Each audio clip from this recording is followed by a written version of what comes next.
Lys Folliet-Morales a vogué de Paris à l'Orient et nous offre dans cette exposition dédiée à la lumière les 1000 récits de cette grande scénographe qui infuse son filtre inépuisable aux contours du monde. アジアの大地が見たくて俺は一人旅に出た限界なたを船で越え釜山の港を前にして夜が明けるのを待っていた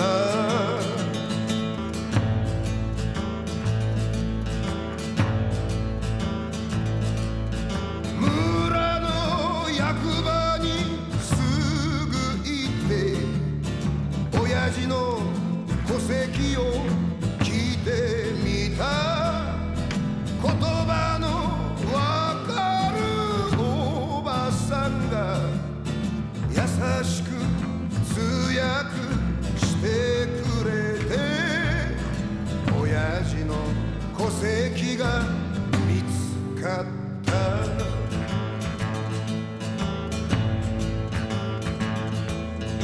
俺の名前も載っていて遠い気持ちの嬉しさに親父が生まれたその場所に行ってみたいとおばあさんに頼んで一緒に行ってみた Néons, enseignes, qui dardent leurs yeux bondés d'idéogrammes sur des passants en fuite, aplatis sur la rue, dépossédés de leurs ombres.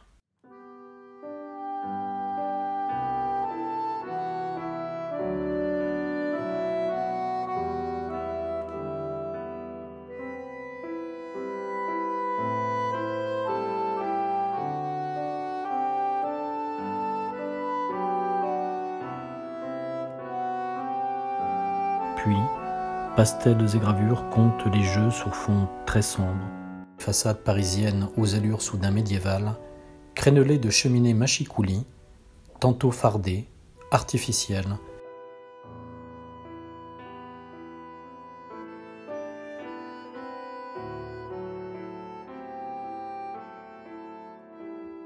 Mais là encore, l'artiste croit à la lumière, et la lumière persiste, s'acharne, même élimée jusqu'à la trame. Puis, c'est au pied du mont Fuji, bombé comme un saint, que l'artiste laisse la lumière enfin naturelle redevenir médicinale.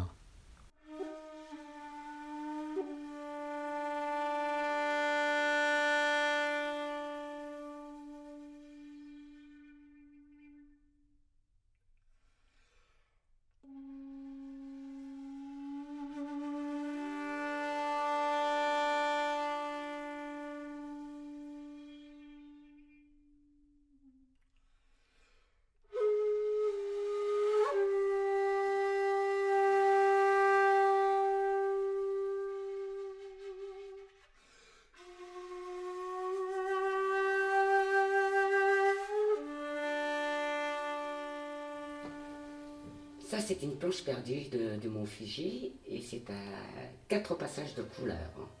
Donc le ciel, cette couleur et cette couleur-là. On imprime toujours avec des couleurs claires et au fur et à mesure jusqu'aux couleurs foncées. Il y a le bleu très pâle, après il y a le bleu-gris, il y a le gris et le bleu. Contrairement à la linogravure à plusieurs planches, on travaille sur une seule matrice que l'on grave à plusieurs reprises et qui est imprimée sur le même papier à l'aide d'un repérage qui permet d'éviter les décalages. Chaque étape gravée sur la même matrice correspond à un passage de couleur.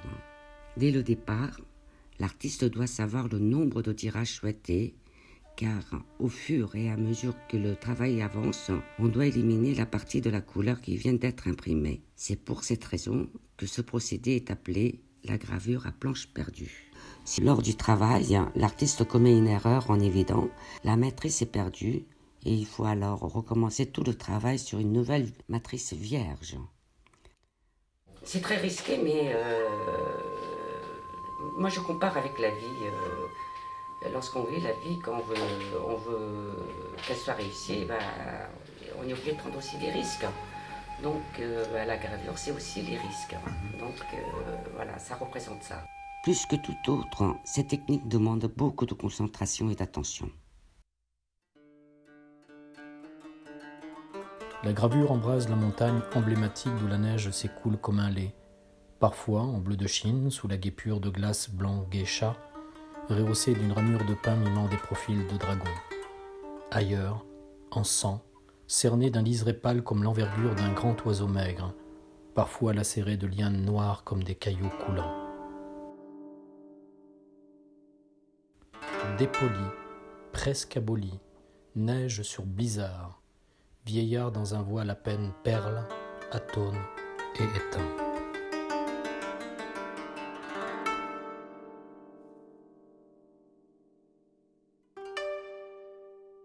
Fleurs de cerisier funambules sur leurs branches qui captent la lumière et la gardent comme un flambeau.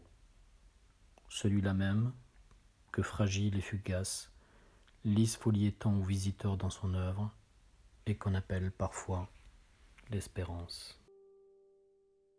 Avant de commencer à graver, il faut prévoir le nombre de tirages que l'on souhaite, parce qu'on ne peut pas retirer après, étant donné que c'est une planche perdue, c'est-à-dire les parties qu'on a ancrées au fur et à mesure n'existent plus.